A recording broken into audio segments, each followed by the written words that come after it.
Donald Trump ने बताया कि हमने फलानी लड़ाई इतने साल, इतने दिन, इतने घंटे लड़ी, हमने वियतनाम की लड़ाई इस तरह लड़ी, हमने इराक की लड़ाई इस तरह लड़ी, और हर जगह हम इतने साल में जीते। अच्छा, मैं कोई फौजी इतिहास का अध्येता तो स्टूडेंट तो नहीं हूं, लेकिन थोड़ा बहुत अखबार नवीसी करने के नाते मैं ये जानता हूं कि वियतनाम में अमेरिका जीता नहीं था, बल्कि हार के वहां से वापस आया था। अफगानिस्तान में अमेरिका जीता नहीं था, बल्कि हार के वहां से वापस आया था। इसी तरीके से दूसरी जगहों पे भी अमेरिका जीता नहीं है, लंबी लंबी लड़ाइयों में अमेरिका हार के वापस आया। वियतनाम में तो उसके 60,000 से ज्यादा सैनिक मारे गए थे। हालांकि उन्होंने 10 लाख वियतनामी सैनिकों को मारा, लेकिन उनके 60,000 से ज्यादा सैनिक मारे गए थे। अब सवाल यह है कि ये जो अमेरिका की दावेदारी है कि दुनिया इतिहास कुछ भी कहता रहे, वो लगातार यही कहता रहेगा कि हम जीत गए, हम जीत गए, हम जीत गए। और ईरान में भी स्थिति यह है कि ठीक है, अमेरिका ने बम्बार्डमेंट करके कल ही एक बड़ा महत्वपूर्ण उनका पुल भी उड़ा दिया, और भी उनके सारा नेतृत्व खत्म कर दिया, लेकिन जीत तो अमेरिका से कोसों दूर है। अभय जी देखिए, जो आधुनिक लड़ाई है ना, उसमें सेकेंड वर्ल्ड वॉर के बाद जीत तो कोसों दूर रहती है। मतलब हर कंट्री जब लड़ाई लड़ती है तो कुछ ऑब्जेक्टिव्स हासिल कर पाती है, कुछ नहीं हासिल कर पाती। आखिर 1962 में चाइना ने भी हमें बिल्कुल सरप्राइज कर दिया था, बिल्कुल मतलब सरप्राइज कर दिया था, और हम बिल्कुल अनप्रिपेयर्ड थे, और जो चाइना के मेन एम होंगे शायद वो भी फेल हुआ।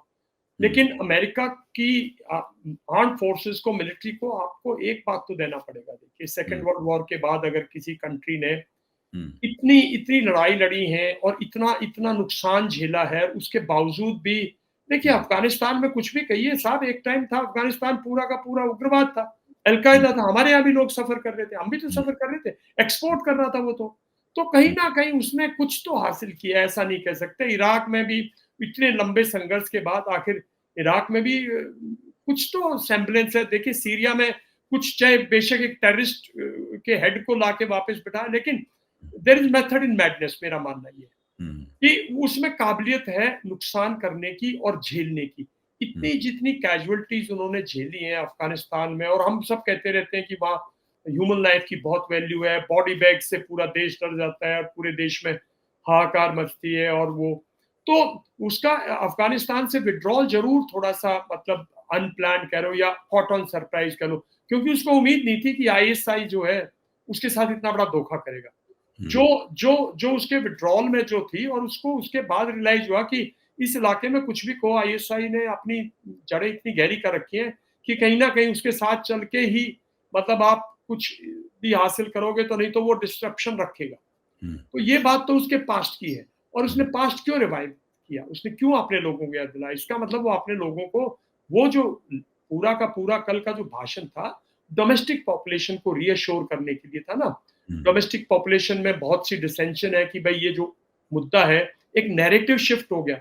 नैरेटिव आपने शुरू किया, इजराइल ने शुरू किया कि जो ईरान है वो एक ऐसा ऐसा भयंकर मतलब मुल्क है जो अमेरिका को खत्म करना चाहता है, न्यूक्लियर बनाएगा, तबाह करेगा, ईरान इजराइल को जमीन से करना चाहता है। आपने एक दानव दिखाया।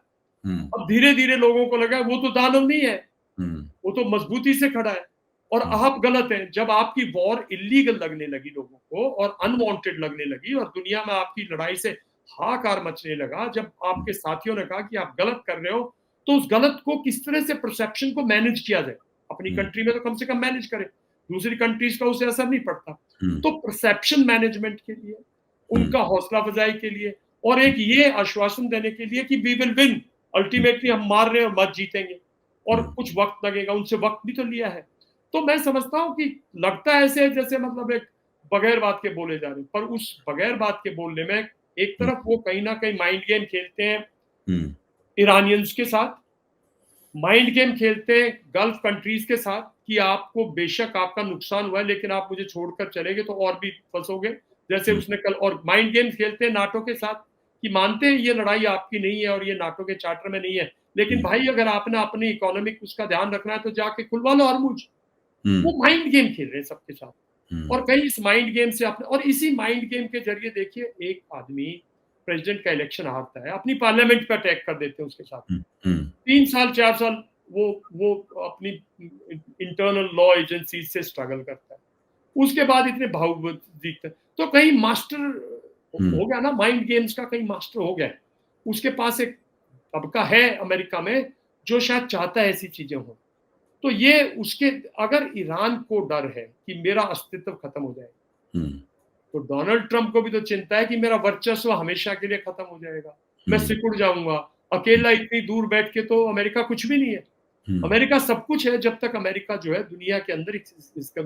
तो ये अभय जी, ये बड़ी, मतलब इस समय लड़ाई में ये कह देना कि डोनाल्ड ट्रंप ने जो भी कुछ किया है वो बिल्कुल इनकम्प्लीट और अधूरा है, और जो परसेप्शन है कि ईरान हावी है और ईरान जो है जीत की तरफ बढ़ रहा है, इस अभी तक ऐसी रियलिटी ग्राउंड सिचुएशन नहीं है।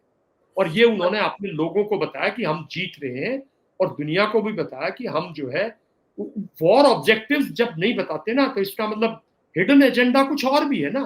तो हिडन एजेंडा अगर आज खोल के दे दे दुनिया को, तो फिर तो बात बनेगी नहीं। तो एक हिडन एजेंडा है जो कि एक्चुअल मिलिट्री ऑब्जेक्टिव, जो कि पॉलिटिकल ऑब्जेक्टिव।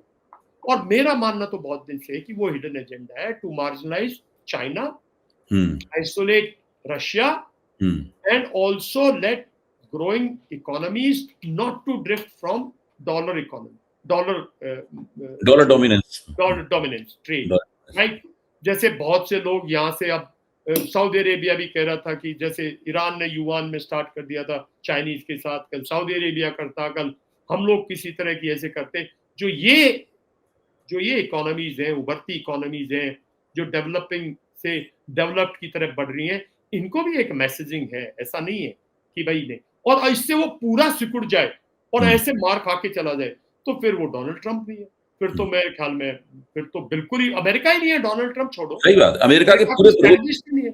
अमेरिका का विश्व प्रभुत्व है पूरी तरीके से घायल हो जाएगा, समाप्त हो जाएगा, खत्म हो जाएगा, और चाइना डोमिनेट करेगा। साहब हम तो बिल्कुल भी, मैं तो उसके भी बिल्कुल हक में नहीं कि चाइना हरमुज स्टेट पे और ईरानियंस और चाइनीज अगर कल टैक्स लगाते हैं, साहब कौन सी दुनिया में जा रहे हो? ये तो गल्फ कंट्रीज और ईरान को सोचना पड़ेगा। और अगर इजराइल की ख्वाहिश पूरी करोगे कि भाई दोनों एक दूसरे की रिसोर्सेज खत्म करते हैं, तो आप तो फिर यहाँ पे डेजर्ट था साहब, डेजर्ट में फिर ऊंट पाल लीजिएगा, क्योंकि आप लोगों के पास यही एक मेन सोर्स है जो जिससे आपके यहाँ प्रॉस्पेरिटी आई है, ट्रेड आया है, दुनिया आपके यहाँ, आप दुनिया का अट्रैक्शन बने हो इस तेल से। और अगर इस तेल एक दूसरे को, और इसीलिए शायद अदर गल्फ कंट्रीज जो है वो अभी तक इसमें किसी किस्म का एग्रेसिव या ऑफेंसिव पार्ट नहीं ले रहे। अच्छा, ये तो बात आपकी सही है, मैं भी इस बात से सहमत हूं कि टक्कर दे रहा है ईरान। ईरान खत्म नहीं हुआ, उसका प्रतिरोध जो है वो खत्म नहीं हुआ, लेकिन जाहिर है कि अमेरिका की ताकत का कोई मुकाबला नहीं है, और अमेरिका ने ईरान को बेइंतहा नुकसान पहुंचाया है, और उस नुकसान की हम लोग कई बार चर्चा कर भी चुके हैं।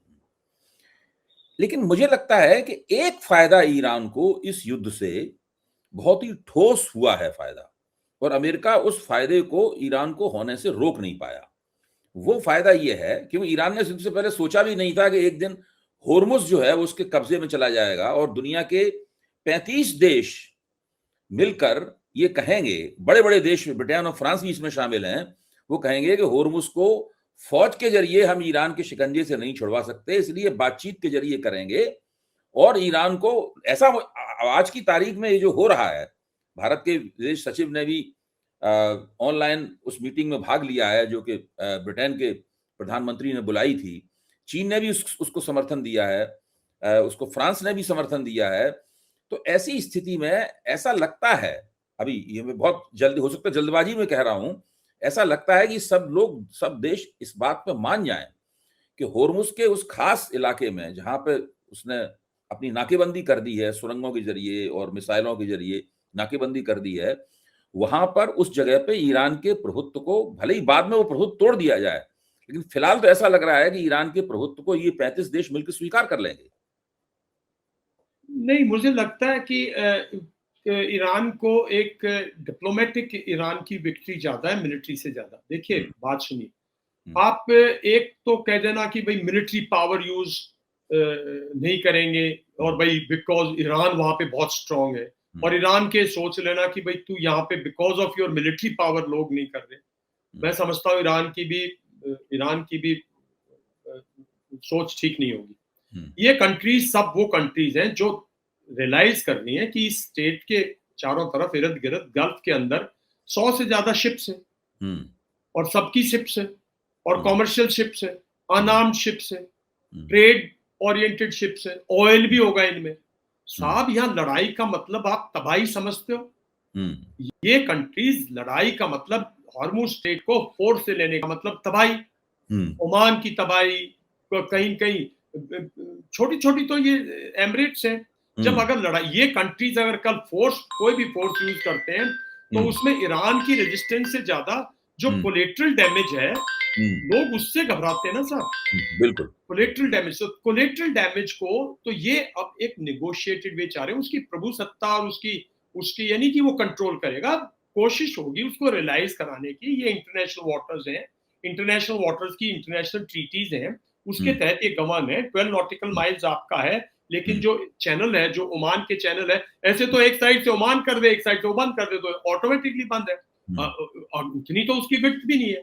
तो ये एक दुनिया में जो अब तक चला आ रहा है, इसको कहीं ना कहीं डिप्लोमेटिकली ईरान जो है महत्व रेलिवेंट हो गया। अगर जहाँ काफी कंट्रीज ने उसकी एम्बेसीज बंद कर रखी थी, वहां एम्बेसीज नहीं थी, उसको टेररिस्ट कहे जा रहे थे, उसको पूरी की पूरी उसको क्रिटिसाइज करते थे, उसको रिलीजियस वो बोलते थे, फंडामेंटलिस्ट बोलते थे, कहीं ना कहीं उसकी रेलेवेंस आ गई। डिप्लोमेटिकली की बात तो कर रहे हैं, मतलब उसने अपने आप को इससे रेलिवेंट कर दिया और इस रेलिवेंस के जरिए उसने परसेप्शन चेंज की कि भी मैं तो विक्टिम हूं, मतलब मेरे पे तो अनलॉफुल, वही एक मुद्दा वही है, सबसे बड़ा मुद्दा वही है कि पूरी की पूरी इजराइल का जो इतने सालों का खेल है कि भाई मेरे अस्तित्व को खतरा है और भाई मुझे मारेगा ईरान। ईरान ने कभी इससे पहले ईरान ने कभी कोई मिसाइल किसी पे दागी?